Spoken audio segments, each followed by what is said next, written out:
That's always a good sign. And when I had an opportunity to go with my daughter to Mexico, to Monte Ortiz, when she was doing pottery down there. And when we came back, we had about a week, and I said, let's go to Crestone, Colorado. And we did, and we stayed in Juelle's bed and breakfast and got to know her. And I had a wonderful reading with her and invited her to be a speaker. So I know 18 of you will be traipsing through my house in the next 2 days, and I'll be glad to see you, and I'm sure she will too. So let's give a warm welcome, please, to Juelle.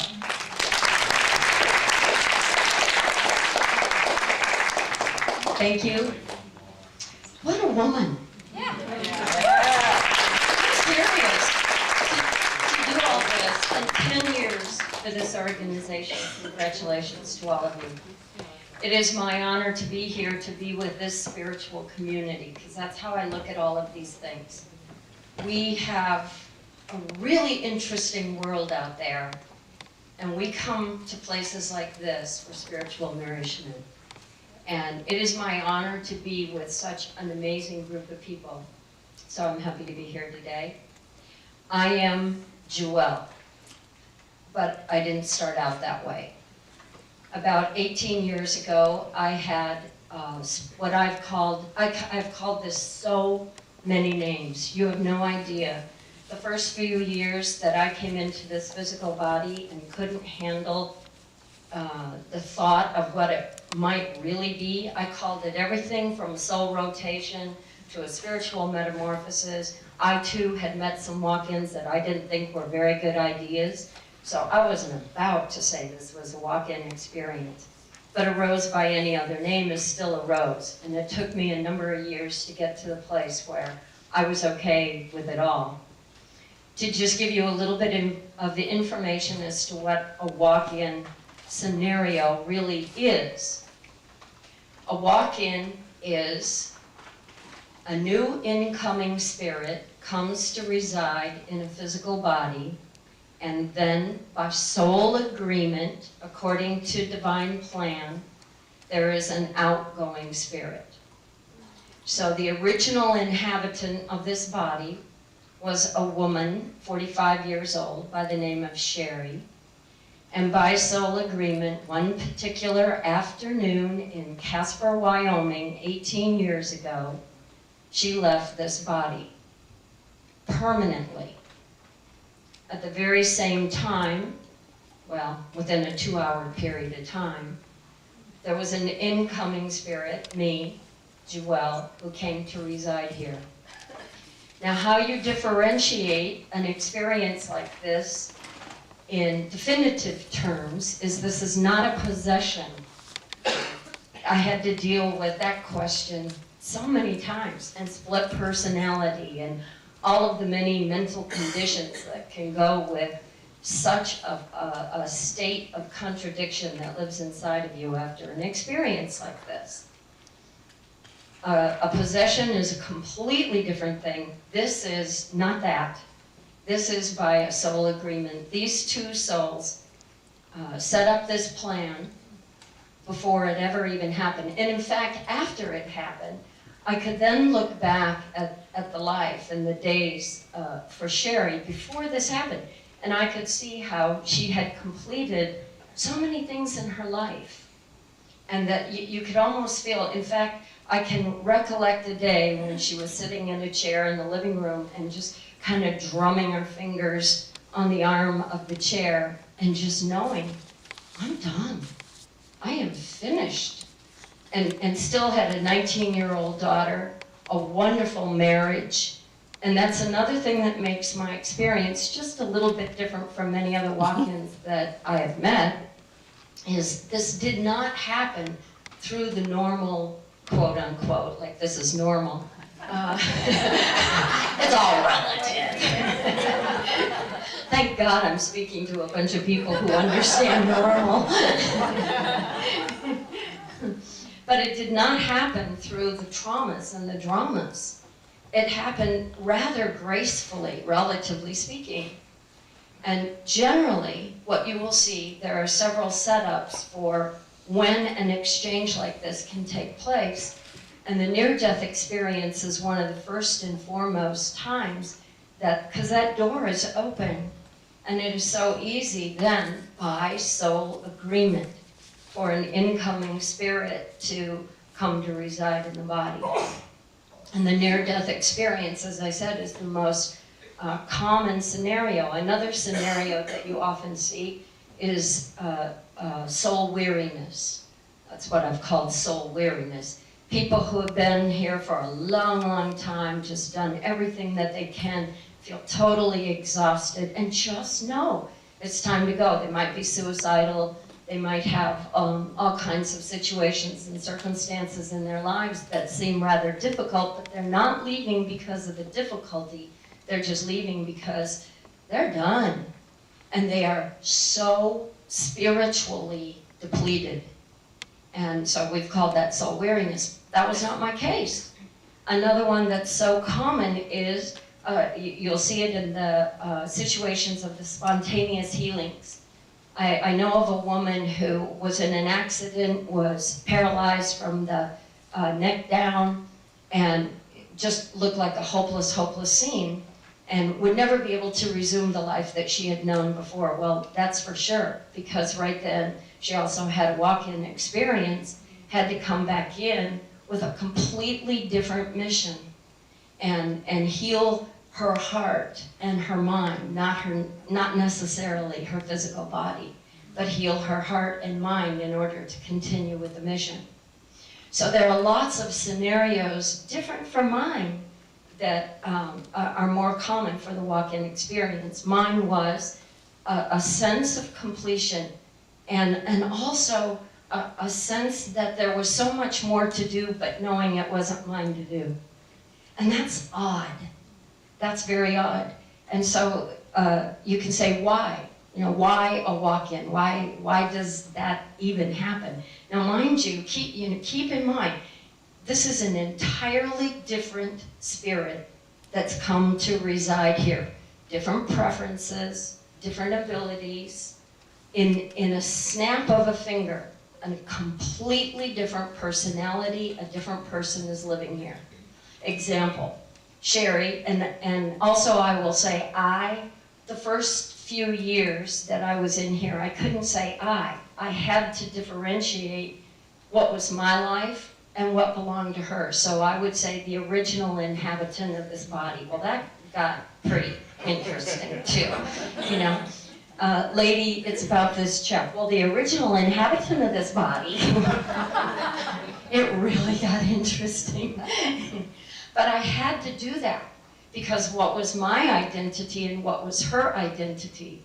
And so the original inhabitant, I referred to her like that for the first few years. Now I'm fully integrated and I don't do that anymore. Don't have to do that anymore. I know who I am, I know what I'm about and all that sort of thing. But the original inhabitant had been a vegetarian for 12 years. Most of her adult life had grown up Amish, worked the farms, you know, raised gardens. It was all about food, things like that, and was a vegetarian. I came in Casper, Wyoming, while we were visiting some friends of ours. Big surprise to them that day. And it really is a fun story, actually. And on the way home, we were living in Montana at the time, and on the way home, I just wanted to stop and get a steak. And my sweet, beautiful Donovan, who you all would just love, didn't know what to do. You know, a steak, and not only a steak, but I preferred to have it at a bar. What was that about? What was that about? Well, they make better food. How do you know that? So that's just a silly example of some of the preferences that changed, but there were way, way more dramatic preferences than that. The question that I receive all the time, of course, is why? Why would something like this happen? When I wrote the book, The Walk-In, actually I didn't set out to write that book with that topic. I did set out to write a book. I was just telling Judy that I sat at the publishers and I thought I was writing because 6 months after I walked in, I started channeling. And I thought I was going to write a book about the transmissions from the council. I channeled the council. And I thought I was going to be writing that book. Lo and behold, the next thing I know, I'm writing a book about walk-ins. And when I started writing the book, and knowing that the number one question is why, because that was my number one question. And it took me years to be able to answer that. And the only way, well, I shouldn't say years, it took about 3 years to integrate this whole thing. But the first few months, the why was such a question in my mind.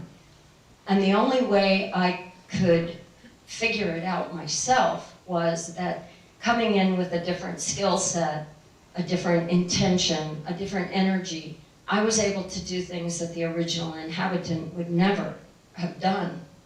She laid the groundwork, the foundation for me. She left me a legacy. She was already a healer, she was a teacher, she had been doing a lot of work in spiritual consciousness and so forth.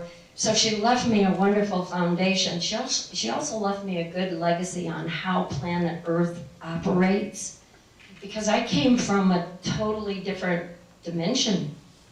And to be thrown into this one so quickly was it took a lot of months of getting oriented to the whole thing. And so I would have to access her memory. So I could tell that I knew that what I was about was not only what she was about, but it was also about taking that mission to a whole new place. And as a result of that, being able to do things that she would never dream of doing.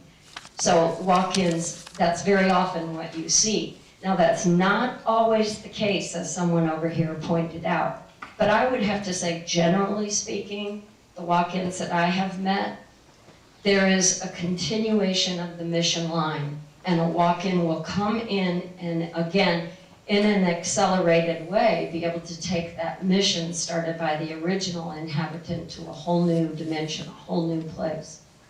When I wrote my book, I was still looking for a better way to describe this.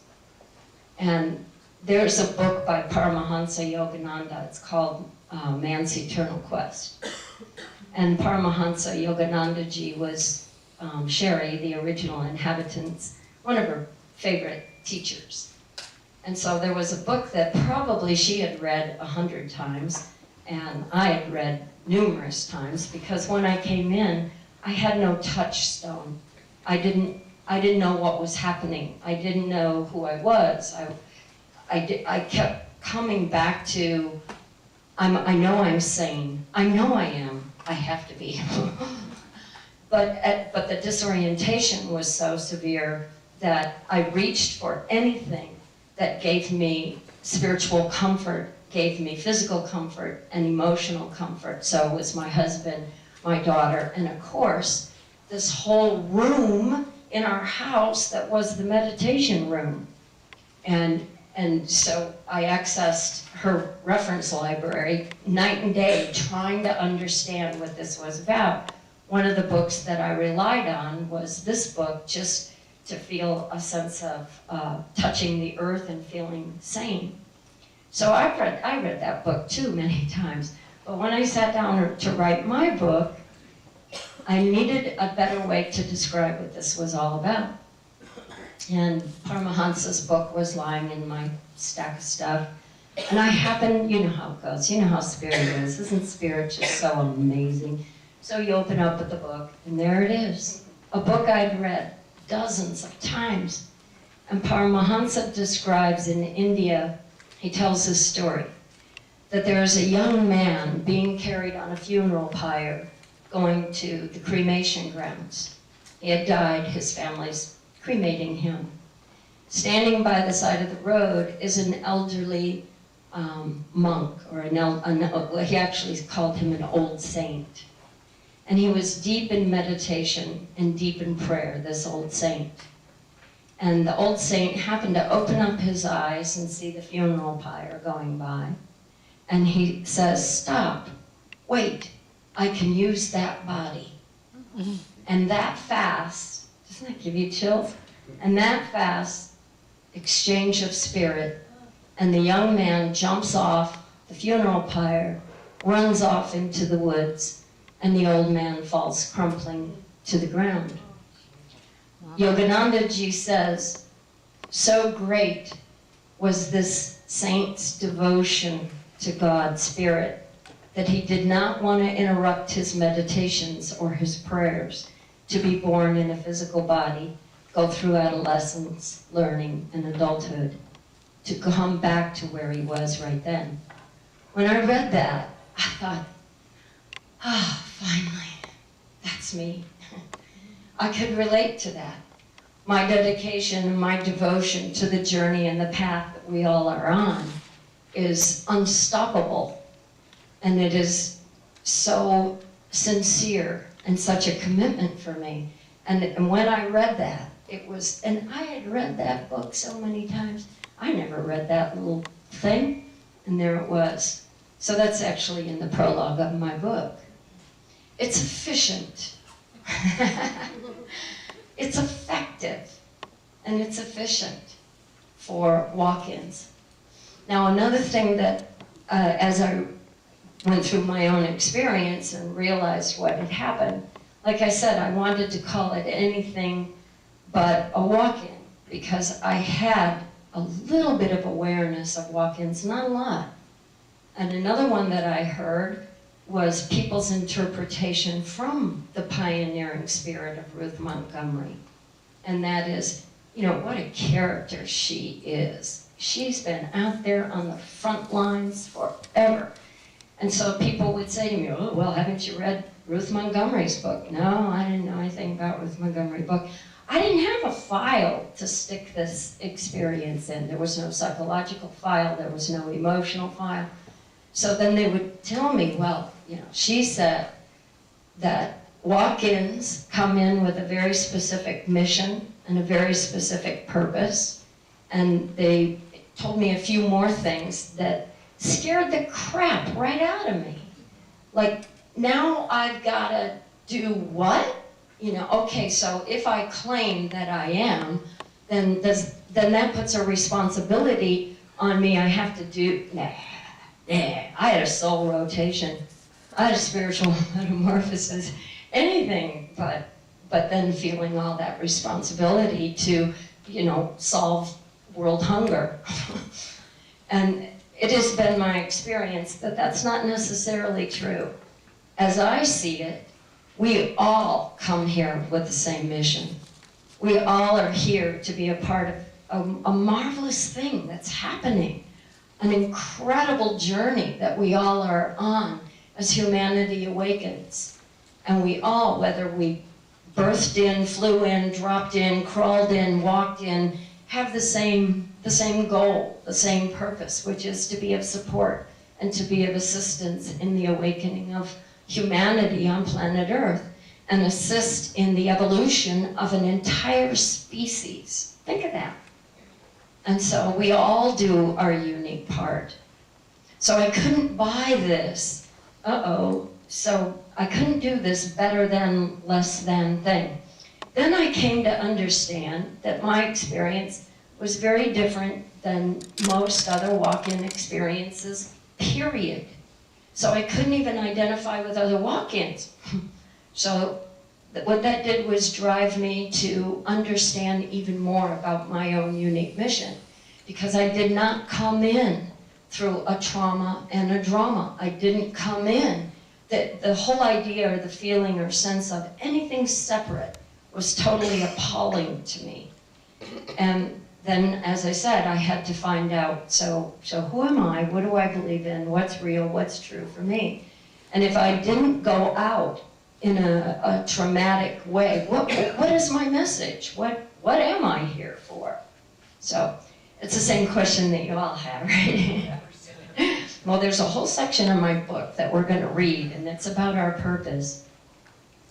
So as time went on, because another thing that happens with the walk-in, imagine, so a whole new spirit, alive and well, in a physical body with all the cellular memory. Now, I did not come in with drama and trauma, but believe me, the original inhabitant had her share. So I didn't have to come in with shock and trauma and drama. It was all in this physical body. Because what you inherit is everything, lock, stock, and barrel. You inherit the cellular memory, you inherit all of the experiences. I inherited all of the external conditions in her life. I had to sort out, what do I want to keep, what doesn't work, who am I, what's important to me. And here's how it would work. I would just live every day, and then all of a sudden, something, it was like a movie reel just got switched on. Something would happen, and I would immediately go into reaction, or very rarely response. And I differentiate those, response from your soul, reaction from your pain. And I would go into reaction. And I realized after a while, and it would just be automatic pilot. Anybody had anything like that ever happen to them? Stuff happens. And immediately we respond from the cellular memory of past shocks and traumas and dramas. And that was not working for me. So that's why it took several years to really go into the cells, understand what was reaction from cellular memory of past shock and trauma, clean and clear it out, heal it, get some whole new ways to be with it, and then claim what was truth for me. And it kept happening and happening and happening. And it would be the simplest things, like Donovan, if you could meet him, is an extremely expressive person. You always know where you stand with Donovan. He doesn't have politics. He's just right out there, right front. Frank says it just the way it is. So one day, something's happening in the kitchen and there's some big old leak on the floor, and Donovan yells, "Juelle, get in here, help me." And when he said that, my whole body went into panic. And we had dinner guests that night, and I was shaking. I scrambled to take care of everything, make sure everything was okay for our dinner guests, clean up the mess. But it was like I was watching myself go through a play or something. It wasn't real. And I was trying to understand, why was this automatic reaction to be petrified and in total fear at the sound of a loud voice? Well, the original inhabitant of this body, as you know the rest of this story, was terribly abused. And a loud voice, anything that would shake her world, would signal, uh-oh, panic, be careful, watch out. And so for me to feel that and to literally be able to feel that viscerally in my body, that fear and that panic, and then the play out of the reaction. So I was like observing it, but also feeling it all at the same time. And then knowing, oh, this isn't gonna work. We gotta do something with this. And then having to go back and understand it and heal it. So I came in having to do my healing work just like all the rest of you have. And in fact, that's how we developed a lot of the tools and techniques that we use, is because of my own experience. Now, I also want to mention a little bit about Donovan and Christian, because normally in a walk-in experience, again, my experience having been with many, many, many, many walk-ins. Now imagine, again, new spirit, new set of preferences. Your husband rolls over in the morning, "Hi, honey," but it's not the one that you married but a few years ago. And he was always saying to me when I first walked in, "I don't know what to expect from you. The package looks the same, but the person in here, the reactions, the responses are all very different." And he was always saying, "I don't know what you're going to do next." And I would say to him, "I don't either, so let's just work it out." But I knew, the day that it happened, and I'll tell you about that in a few seconds here, but the day that the actual experience happened, I scanned my being, because I knew there was a husband and a daughter associated with this whole package that I just inherited. And I scanned, and I knew that I was going to love this man. And I knew that all the major relationships in my life I was going to be compatible with. The second, well, not exactly the second, maybe 2 or 3 hours after I walked in, because then I got really scared realizing I had a husband. But I knew that that was going to work. In most cases with walk-ins, that doesn't work, because these aren't the ones that they married. Even the children that you give birth to, I know so many people who have had walk-in experiences who feel alienated from their children, can't connect with their biological children. Well, it's easy to understand. That's not the person who gave birth to these children. This is not normal, this whole experience, but it's very natural. So many of you are near-death experiencers. You know exactly what I'm talking about. It's like, maybe it's not really normal. In other words, it doesn't happen every day to everybody, but in your experience, doesn't it seem natural? There are so many things in the unseen world that we don't we don't know about. And this is just another one of the many things that are part of the mystery. So you can imagine what it was like for Donovan when this all happened. And the beautiful thing is that in order for this relationship to work, he had to step up his frequency. He had to do a few things. He had to do some growing and some expanding himself. And of course, he was willing to do that. The same with our daughter. Listen to the story with our daughter. Our daughter was 19, was in school in Bozeman, Montana. So this happened in the afternoon, November something, in early part of November in Casper, Wyoming in the wintertime. And it was not, now I can look back and I can track some of the events and see how it did lead to this event. But even with that, it still was very surprising to have that happen that day. But I also knew it was awesome and it would be wonderful once we got it all figured out, because that's what I choose in my life, period. It will always be awesome, will always serve the divine purpose, and will always be the highest possibility, period. So we called our daughter. We were getting ready to move to Washington, called our daughter and said, Christian, something amazing has happened. Now, we don't know what it is, but it's going to affect all of our lives, and life is never going to be the same. But it's wonderful, and I can't really take time to tell you about it right now because we were getting ready to move to Washington. On our way back from Washington, a week later, we were going to stop and see Christian, and we'll tell you all about it. Well, what is it? What's going on? You know, what a terrible thing to do to somebody. But of course, I wasn't thinking right. You know, that whole human experience, like how the human mind works and how sensitive we are to things. When I came in, I'm kind of going off the subject a little bit. When I came in, and you don't remember this, but try to imagine the very first time you took on density.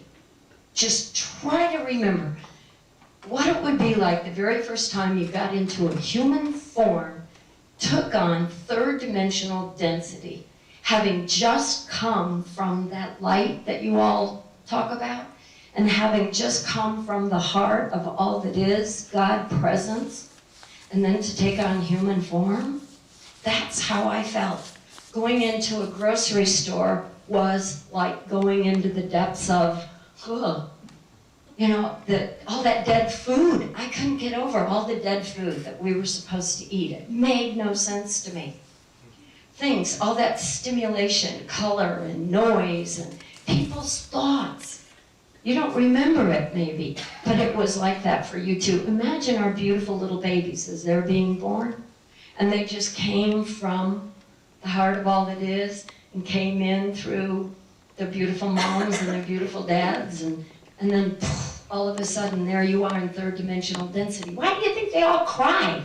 You know? Oh, get me out of here. It was very odd. And that alone took some adjustment. So anyway, back to my beautiful daughter, Christian. So I'm still, and I don't know how to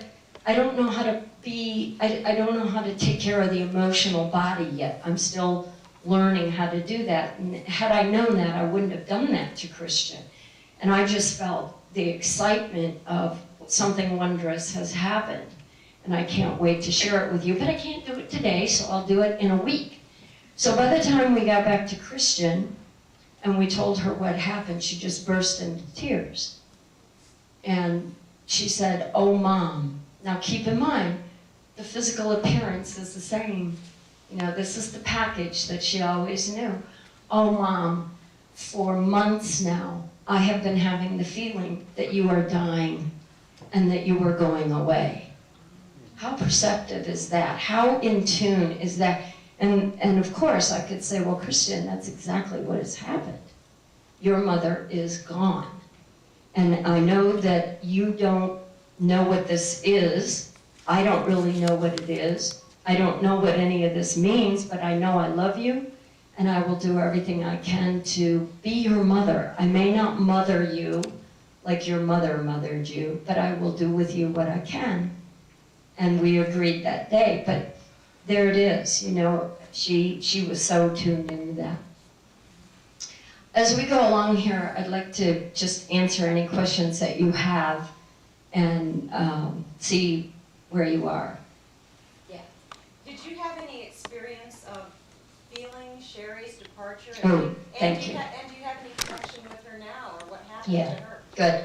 Did y'all hear the question? Did we have any experience of, well, the day that it all happened in Casper, Wyoming, I went to our friend's house to do some private sessions and healing work. And I had sessions all lined up all day. The original inhabitant of this body was doing spiritual counseling. And as the sessions progressed, the heat in the room, now mind you, Casper, Wyoming, November, winter, and the heat in the room became outrageous. And in fact, I thought I was losing it. And I went to see my friend who is a Reiki healer and just a really good healer in general. And I said, something's up. I did one more session. I felt like the cells in my body were going to explode. I had no idea. I'd had a lot of experiences, but I'd never had anything like this. And when I went down from that last session, all the doors were open, the windows were open. She said, what are you doing? What's going on up there? I said, I don't know. So I canceled all my appointments because something's up. And then I asked her if she would just take me up to her treatment room and do some Reiki. You all know Reiki, laying on of hands, healing work. So she did that. And when she did that, I was on my stomach, and her hands just was not, they weren't touching my body. She was just kind of trying to quiet the energy a little bit. And then so she worked with me for about 10 or 15 minutes, and then just like that, she stepped back away from my body, and suddenly I could see my body lying on the table. I could see the spirit of Sherry. I could see my body lying on the table. I was my body lying on the table, and I was the spirit of Sherry pulling up and withdrawing. All of that at the same time, which is a little bizarre, but multi-dimensionally, it's easy to understand how you could have that experience. So I watched the spirit of Sherry pull up out of the body, and just, it was so beautiful. It was one of the most beautiful experiences to this day that I've ever had. To see her spirit with there was so much love and compassion in the whole experience. It's hard to describe. But having gone to the light yourselves, for those of you who did, you know what I'm talking about. Well, this was similar. So I watched her pull up, and it was like every cell was kind of coalescing into this form of some sort, and then just like that, snap of a finger, poof, she was gone. And I knew that she left. I knew it with every fiber of my being, but had not a clue what any of that meant. So I'm still witness to the whole thing. I'm still kind of in my body. My friend has stepped across the room, and then all of a sudden this golden orb of energy comes in from across the room and accelerates and pushes into the lower spine, like the Kundalini place of entrance, pushes into my physical body, and my whole body is filled with this golden light. That was me. That was when I came in. So, yes, very much no when she left. After that happened, there was a period of time where the energies just kind of had to get into my physical body. And so, I don't know how I'll just tell you what happened. So I'm speaking some language that, who knows what I was speaking. To me, it always seemed like it was a language of light, because I didn't know what else to call it. It wasn't like a language from another country, and I don't even think of it in terms of a language from another planet. but it did feel like the language of light, because the more I would speak, the more I could feel my own resonance getting into my physical body. So there was a period of about an hour when all this was going on. And then 6 months after I walked in, I started channeling the council. And the council is a host of ascended masters, angelic beings, interdimensional intelligence. I now know that when this transition happened, the council came into my experience to help me with this whole thing, and told my friend, who was the midwife to this whole experience, what to tell me. And so the council came in and then introduced me to my friend and told her what to tell me when I got back in my body, what had happened. And they said that there has been an exchange of spirit. I would be disoriented a little while, but to keep telling me that everything is okay. Well, I now know that support and assistance was the spirit guides that I now work with. So that was, in a nutshell, how that all happened that day. Now to the question, do I communicate with Sherry, the outgoing spirit? No, darn it, you know, she never writes, I don't know. But that day, just that fast, and I can't even tell you what a sense of being that witness and watching her pull up and go home. You know, there's so many things as we work with people, you know, that intense yearning that all of us have to go home, and what that is all about, and to see her actually be able to do that was probably, like I said, one of the most beautiful experiences that I've ever had, and I can't wait till it's my turn again. But then, no, so I'm not in communication because she did leave, and there really hasn't, she's gone on to another expression of her mission. Just, I'll answer more questions in a second, but just to give you another model as to how this all is, because all we do in consciousness is we work with models to try to understand the unseen world, to try to make sense in our mental bodies and our emotional bodies of how and why things work the way they do. So there are many models that people use to understand consciousness and understand life. I think of the walk-in experience like this. There is a composite soul, and it's like pieces of a pie. And I've always felt that what's happened is a larger piece or another piece of the composite soul dropped into this physical body, and the other one rotated out. Some people call those emanations of the same soul. That's how I've looked at it. Yeah. I was just wondering, can you tell us more about home? You know, as Where's that home? Yeah. Well, to me, someone said something about energy, that we all are energy. Did you see the movie Powder? Anybody see that movie?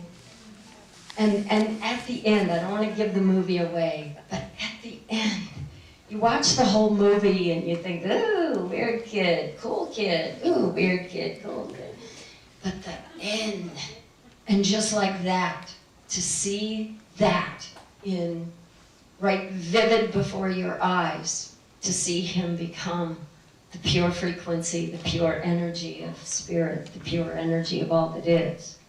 We often think that home is a planet, home is the heart of God, home is anywhere but here, for heaven's sakes. I mean, anybody in this room like beg, beam me up, Scotty, you know, for years, get me out of here.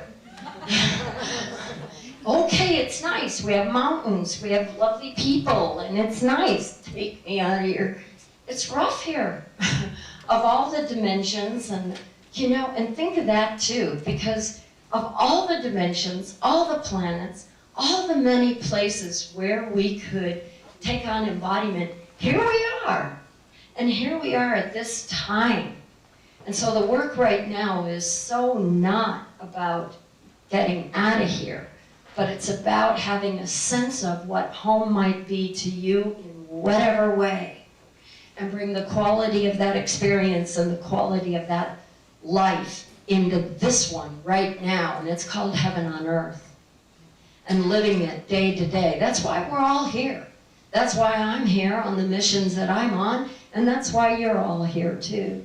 So home is whatever you conceive of that to be, and the returning to the place of peace and bliss and pure harmony and pure joy, but it ain't out there.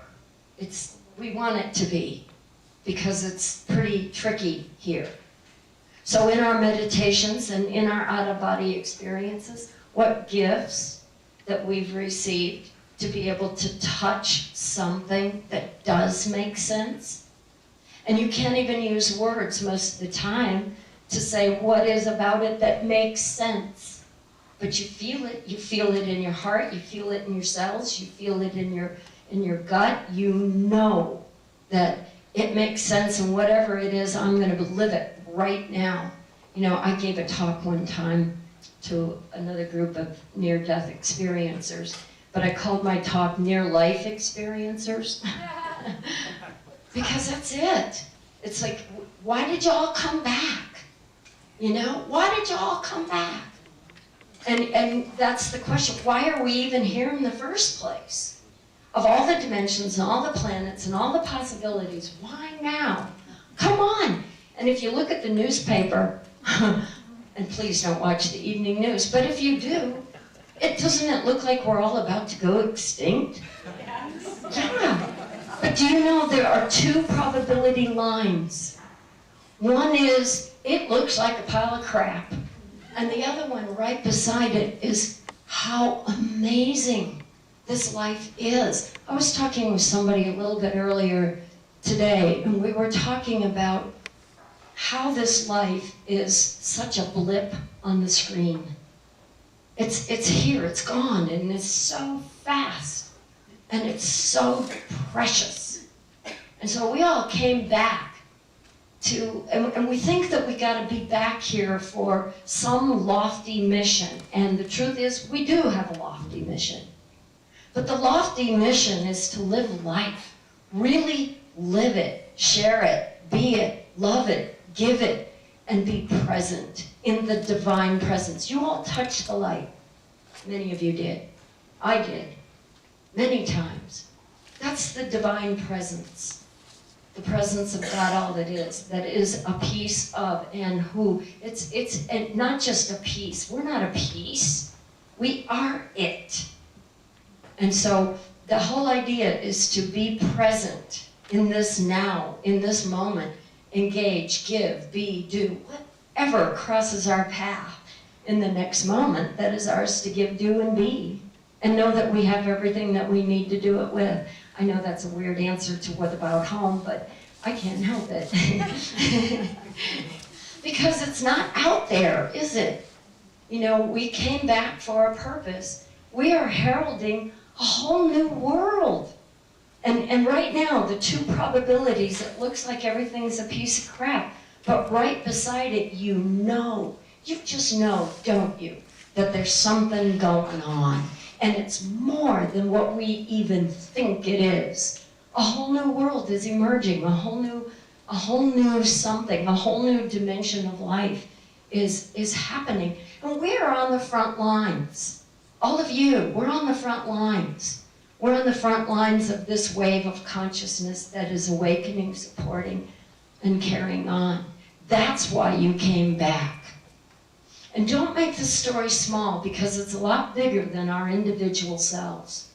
You know, it doesn't matter if you work for Greenpeace or you find the cure for cancer. What matters is what you're giving, doing, being, and radiating in any given moment from that presence of the divine. That's what matters. So, anyway, sorry. Other questions? Yeah. Is it true that the fourth dimension is really collapsing or has collapsed? Okay, great question. Is it true that the fourth dimension is collapsing or is collapsing? The fourth dimension. Okay, models of consciousness. These are models of consciousness. Here's my theory on models. You're supposed to have a model of consciousness that explains everything, and as soon as you get it explained, start punching holes in it. because it isn't true. It's true for this time, or it's true at that time, but the whole idea is to keep growing and expanding. Did you ever hear of the Gaia Project? The story, it's very deep reading. That explains, it's supposed to explain the differences in the world. Yeah. We're going to fifth dimension. Right. She's talking about a fifth dimensional reality, and from my perception, fifth dimensional reality is truly what I call home. So we have third dimensional reality, just in a nutshell. Oh. She told me that she was going to do that, but I had to give her a hard time. Third dimensional reality. Bye, darling. Third dimensional reality is what we see right here. You know, it's paying the bills, it's taking care of the kids, it's going to work, it's going to job, being here, blah, blah, blah. Third dimension. Fourth dimension has been considered the bridge from third dimensional reality to fifth and beyond. Remember, this is only a model. You're supposed to pick it apart and get new models. So the fourth dimension has been symbolical of where disembodied spirits hang out, where it's the astral plane. And the whole thought is that the fifth dimension is descending, if we can say it that way, onto planet Earth. For me, I just always refer to fifth dimension as, that's my heaven. And it's not out there, it's in here. So it's about creating heaven on earth. Also, my own experience with this is, I also had a talk with somebody about time today. Anybody notice how interesting time is right now? And it really isn't because we're in menopause or getting older. And so don't even go there. Time is speeded up. Time, there are not as many hours in the day. Really, truly, the heartbeat of the planet has speeded up. And it's part of this acceleration of evolution. And there are physical, tangible ways of checking it and documenting it. We feel it in our physical bodies. We don't have as many hours in the day to get things done. The actual beat of the planet has speeded up. And we feel it in not only our bodies, but think about how we feel it in our minds. You know, everybody gets all whacked out and tired at 3 o'clock. Well, yeah. And it's not because we're working too hard.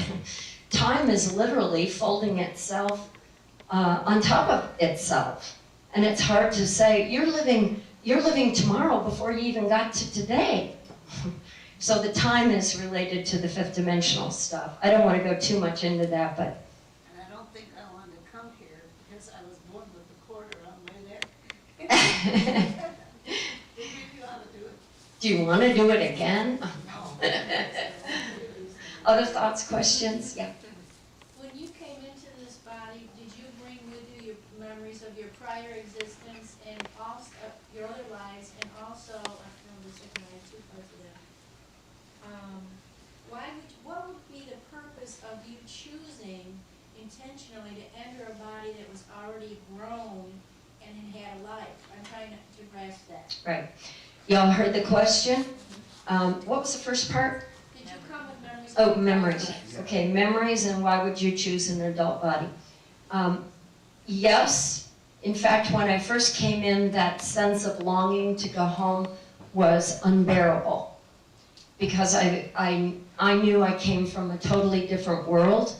And in the world that I was used to, it was soft, it was gentle, it was a state of being. Love and joy was a state of being. It was not an emotion. It was a completely different experience. And then to be thrust into a third dimensional reality where you are subject to the pull of the collective consciousness here, density and so forth was wild. Now, do I have specific memories of what I was doing on all those other worlds? I don't have that. I have a sense of the future. I feel like what is true for me is that I have come from the future. And I brought a future reality back here with me. And I don't know where I don't know where the planet is going. I don't know any more than you do about what it's going to look like, but I do know it's amazing and it's awesome. And I'll take a stand for that every minute of my life. And I know that it's about love, and it's about peace, and it's about joy, and it's about celebrating life and so forth. So I bring that back with me. And that's about as much as I got. Reason, so I could be really human. So that I could learn and grow and figure it out like everybody else, so I could have a life here. Also, why would I choose an adult body?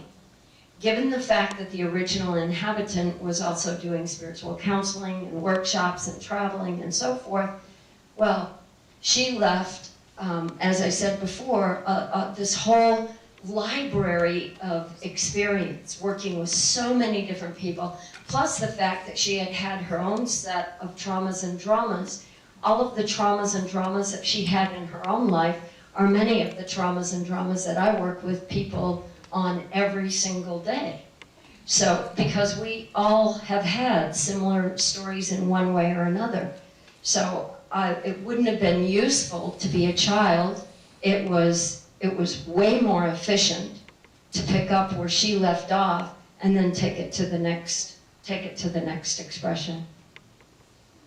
However, walk-in experiences do happen with children all the time. Sometimes walk-in experiences happen years before you know that it happened to you. I just worked with a woman a couple weeks ago who, and you know, interestingly enough, I would say in the early 90s, boy, there were a lot of walk-ins coming out, just really stepping up, because I think a lot of people were stepping up to their missions again. And so there was this wave of awareness where a lot of walk-ins were, I would meet a bunch of walk-ins. Then it got all quiet, and I haven't met a lot of walk-ins lately. It's starting to happen again, and I think it's because of this whole third wave that's waking up, and the need to step up again, the frequency, support the planet, and evolution in general. So a couple weeks ago, I worked with a woman who walked in about 13 years ago, but her spirit kind of overlighted the resident spirit. Didn't really fully come into her body, but was just kind of, it's called braiding. The two spirits just kind of worked together and overlighted her experience. But can you imagine? So this woman is bouncing off the walls. She's so ungrounded. She felt like she had a split personality, which is not that uncommon with walk-ins. When it's first coming to your awareness what it is, you do feel a little wacko. You feel like, who? Because you don't know who you are. Well, she not only had that normal kind of feeling, but she couldn't discern, because one part of her was so distinctly one thing and another part was another thing.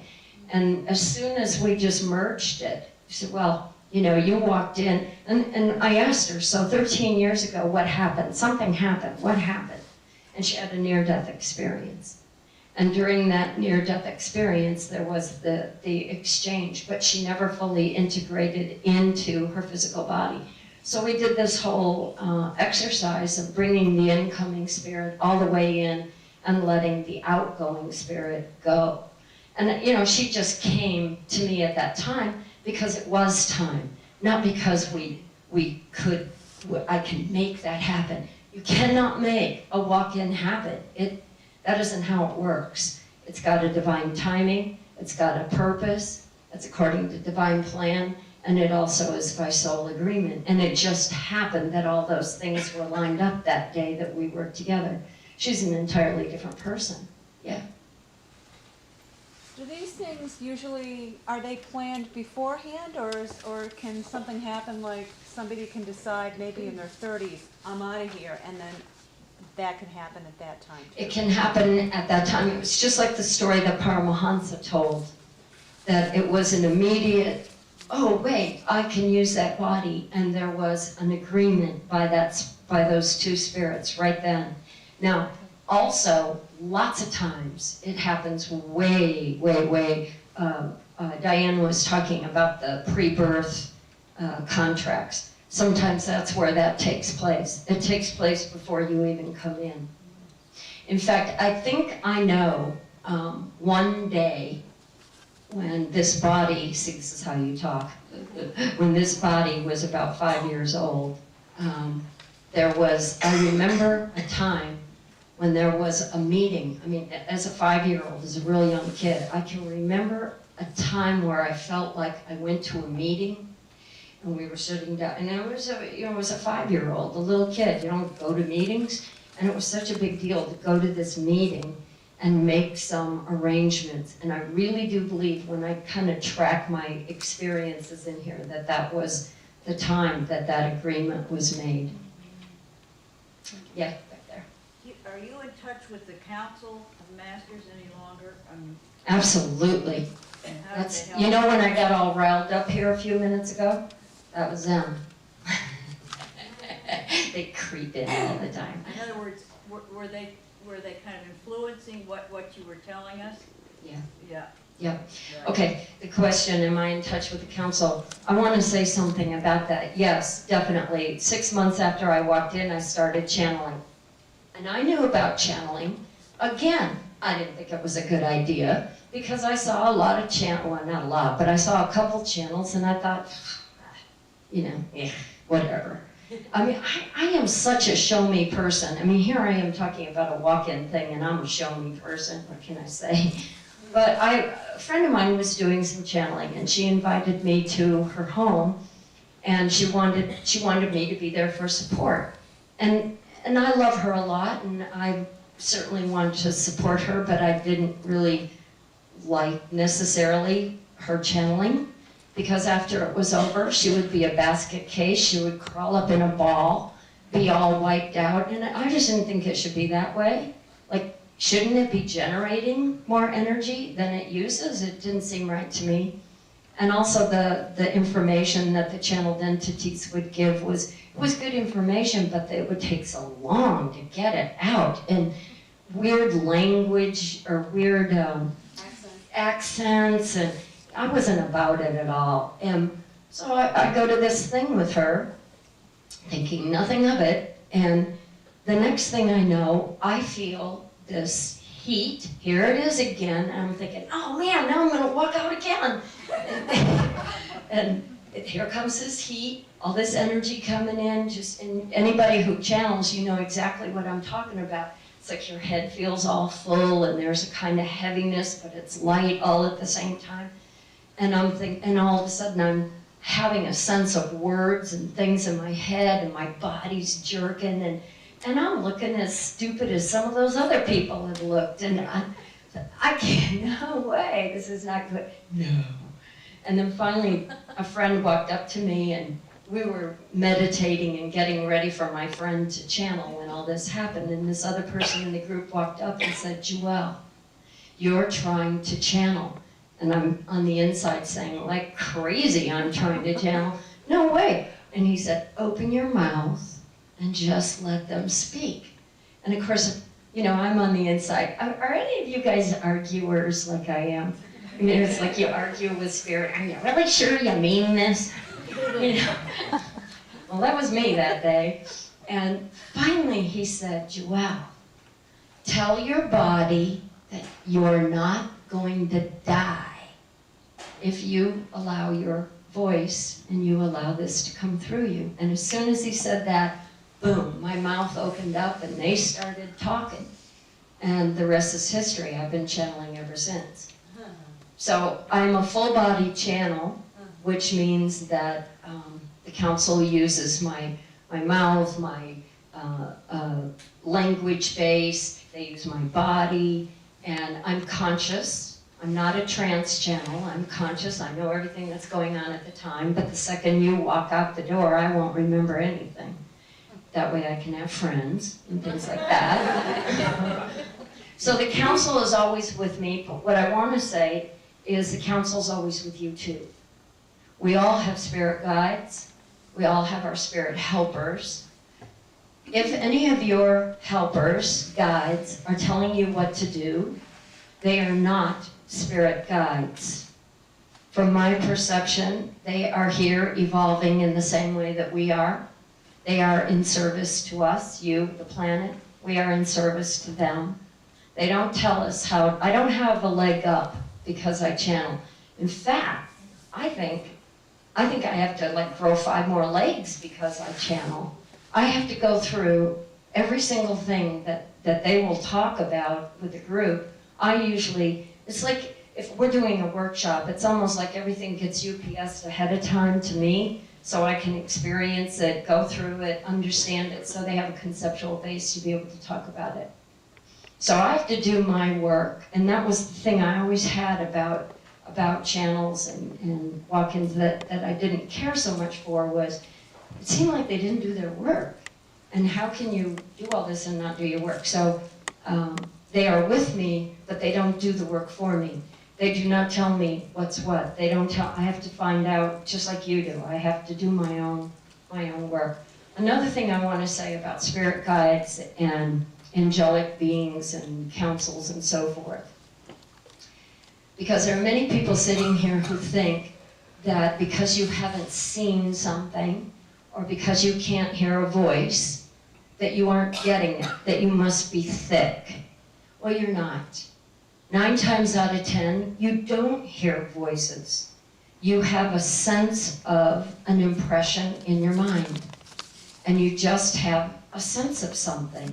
You just have a thought, an idea. If you've ever had the experience where you're talking with a really good friend, something's up, and then all of a sudden, out of your mouth comes the most profound stuff. And you think, wow, I'm gonna remember that. That was good. Well, you were channeling. You were channeling your own spirit of God. You were channeling, some people say your higher self. I don't like higher. I don't like anything that's higher, lower, worse than, less than, better. I don't like that stuff. You were just channeling your spirit. So from my perspective, we all can be in touch with our angelic assistants and our spirit guides. In fact, they're with us all the time. It's just a matter of being aware of it. Did you see the movie? I love movies. Did you see the movie City of Angels? And for those of you who saw it, the angels are sitting all over the place. You know, they're up on the rooftops. And, well, you know what, you guys, you live in the Windy City. I want to tell you about flying in here yesterday. Talk about windy. You probably don't even know this, but because of the storms and the wind and everything, air traffic controllers were out of commission. There were planes circling in the east because there was no connection with the towers. They couldn't get them down because, you know, communications were down. Let me tell you, I saw angels all over my plane. And I love that movie because they depict it that way. It's like, I can't see you, but I know you're there. So much of, and here's just another little thing. There are so many experiences that I believe we all have, all of us. But our mental bodies will go into doubt and talk us out of those experiences. I'm a real big believer on fake it till you make it. So I'm gonna see those angels on the plane until the day I actually see the angels on the plane. Do you know what I mean?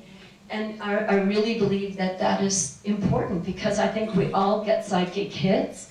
We all are intuitives. We all have a sense of so much that is awesome about the unseen world that really is seen, and we all get our messages. The only thing that happens, we get our messages, then our mental bodies kick in and start doubting it. If we were to follow that urge and that initial hit that we get from spirit, if you just followed that every single time, in fact, that's one of the things that we teach, is follow your spirit without any hesitation. And if we did that, how interesting life would be. Yeah. A question again about memories in terms of the transition from your Sherry going out and Juelle coming in. Did you have any memories of Donovan, any memories of Christian? Oh, Did you look at them like really they were good. total strangers? Yeah, thank you very much. Super disoriented. Yes, memories. When I first came in, I felt like I was, because I had I had to get into the physical body. So I felt like I was distorted. I felt like I must look really awful, and I wasn't sure what you were supposed to look like here. So, but whatever you were supposed to look like here, I was sure I wasn't, because I felt like the garment of the human body was very uncomfortable. And as I was like trying to figure out, my friend, we came out of the room and she took me downstairs and we were sitting at the table and she said, "Are you hungry? Hungry, hungry." You know, scan, click, click, click, click, click, hungry. What does that mean? Body, food. And I tried to eat something. And while I was trying to eat a bowl of soup, all of a sudden, I thought about Donovan. And that was the sudden, oh my God, there's a husband here. And I couldn't, at that time, of course, access any of the memories related to him. It was just that he existed along with the child. I panicked. I totally panicked. And Spirit again, how crazy and wonderful Spirit is. So that day, we're in Casper, Wyoming, visiting our friends, and Donovan decides that he has to go to the biggest sporting goods store in the universe to buy the best fishing baits in the universe, and it was a 4-hour drive to this place. We're visiting friends. Why would he do that, right? And I kept questioning him, why are you doing this? I now see that he left to give me room and time and space for me to come in, because I felt like I looked so weird. Then the next question, if I think I understand the fullness of this question, is the cellular memory of the experiences of Sherry's with him, as well as the fact that he just plain existed. Well, memories in general, you know, on the computer, you press the refresh button, boom, there it all is. I feel like that's what I can do. I can push the refresh button when I need to know something. Some things are totally lost and gone. I can't find them no matter what I do, but I bet you would say that too. So, but you know, some of the memories are just totally gone. Most of them, if something stimulates and is stimulating for a good reason, especially, I can get the recall on it. So it was easy, but do you know, even with Donovan, Sherry, because of all of the abuse and so forth, was always compensating. And here's the man she loved most in her life, here's her child who she loves most in her life, and she was juggling both of them all the time. And when Donovan and Christian came together, all they did was butt heads. And you know, past life stuff, just getting over it. And Sherry would compensate and juggle and juggle. I came in one day, I'm on automatic pilot, accessing the memories of Donovan and Christian and Sherry and life and thinking this is the way it goes. And I'm compensating. I could literally feel myself juggling these two people. And I just threw my hands up in the air. I'll never forget it. I said, "You are not the family I would want." And I stepped back and I said, "You two figure it out. I am not doing this anymore." And that was it. Then they had to figure it out. And their relationship got horrible, horrible, before it got better. But now they're best friends.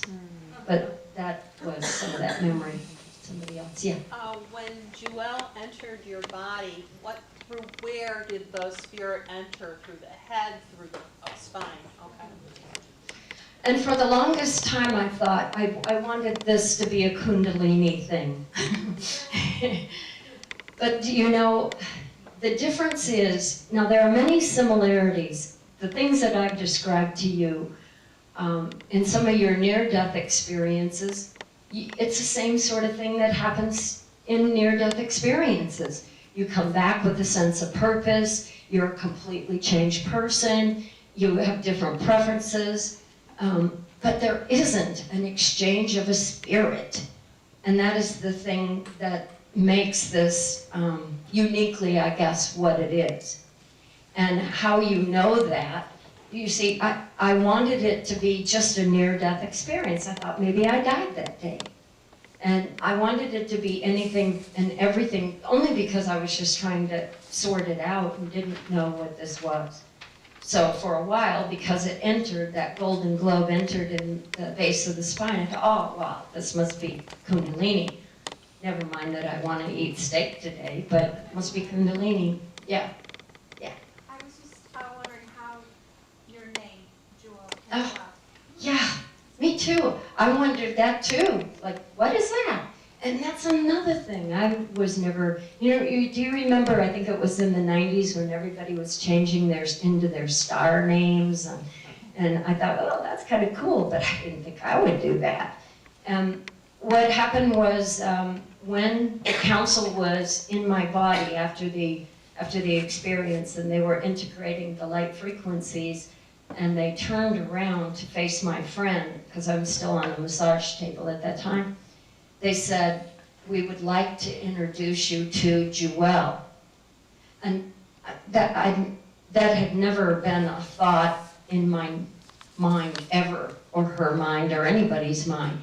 And then they said, the jewel in the heart of the lotus flower. Which that made sense to me. That's the consciousness of Christ. That's the Buddhic field.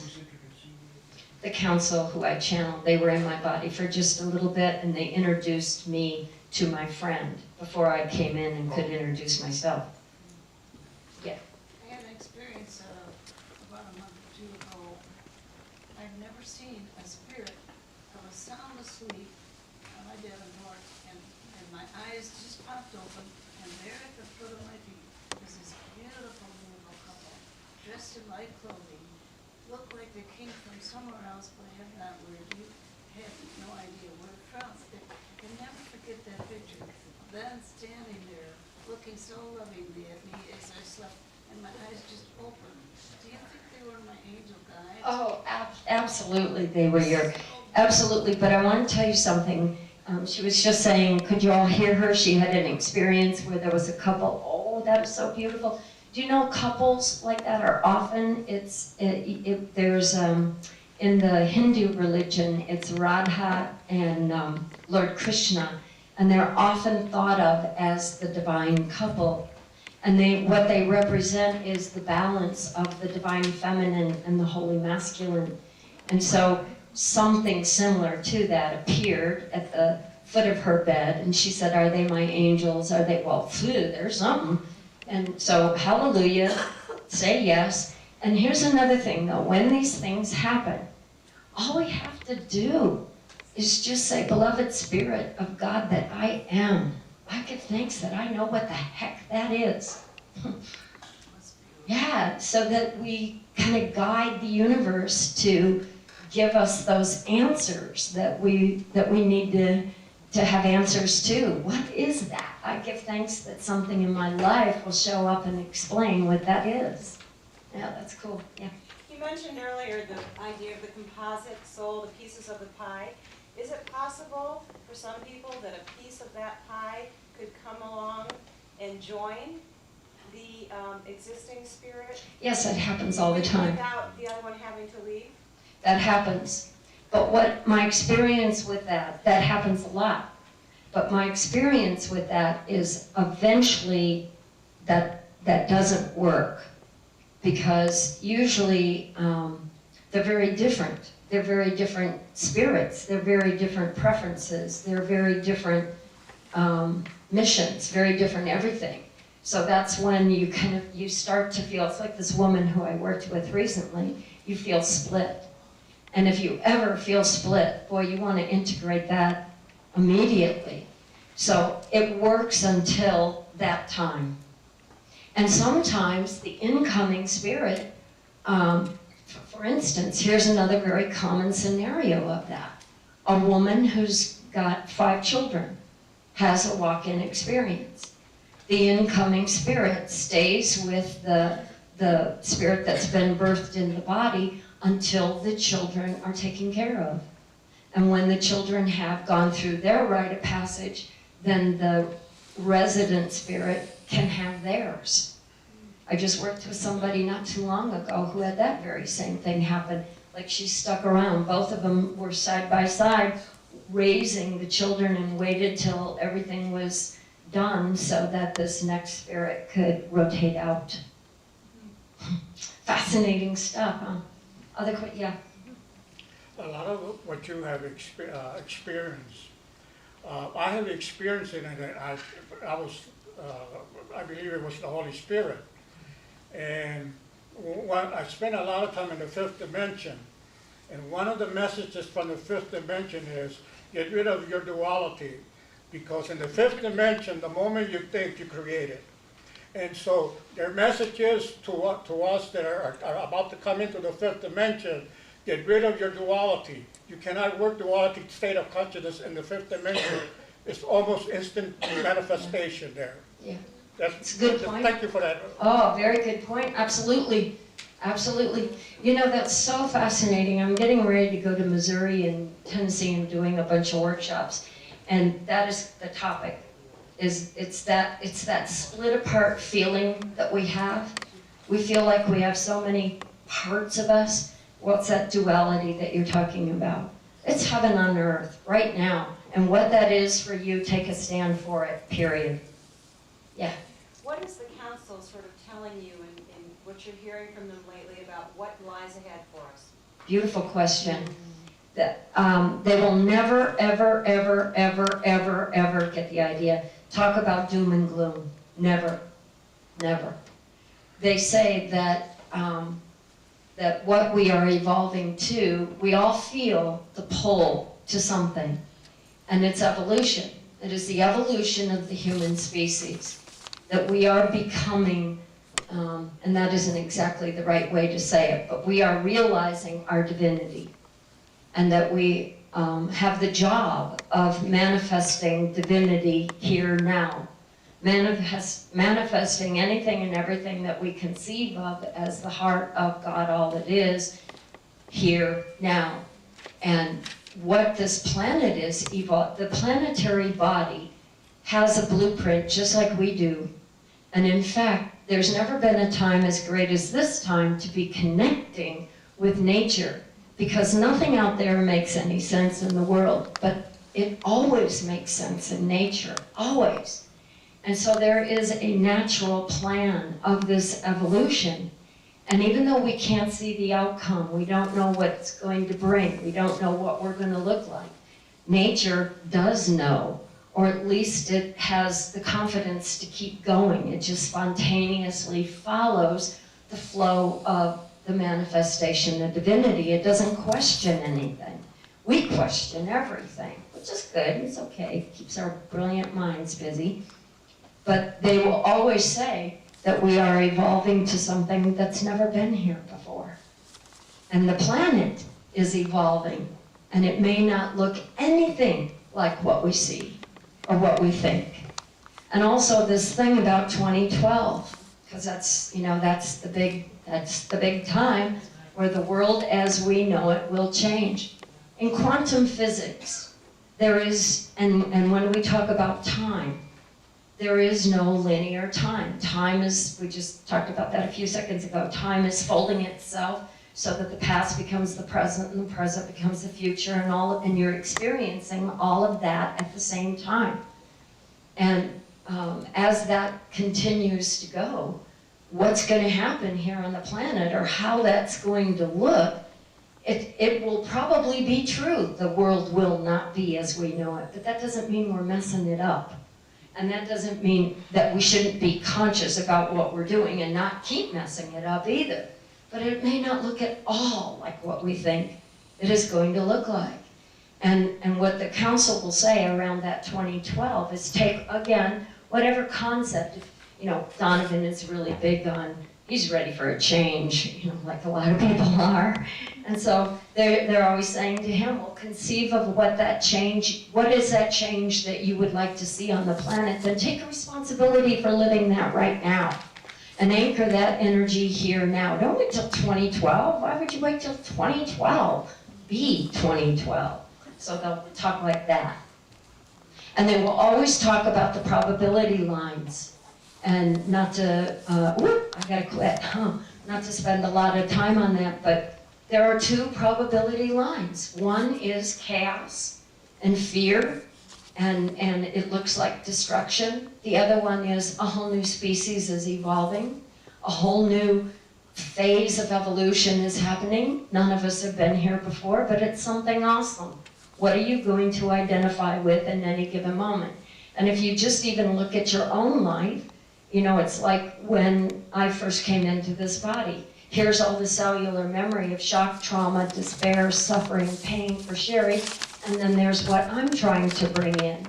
What am I going to identify with? Whatever it is that I choose to identify with is what I create.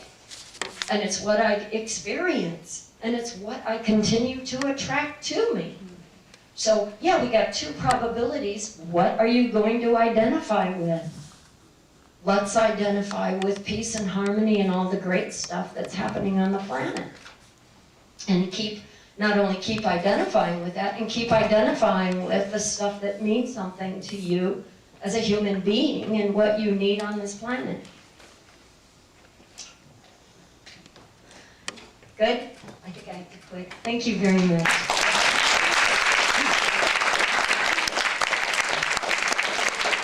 Thank you so much, Juelle. It's wonderful having you here.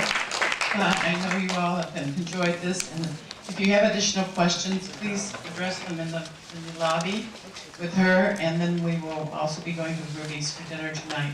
If anybody wants to join us over there, they're welcome to. So don't forget, next month is Paul Elder. Bring all of your out-of-body and all of your out-of-body questions, I was going to say. But bring all your bodies too. And we'll see you then. Don't forget your trash. Thanks.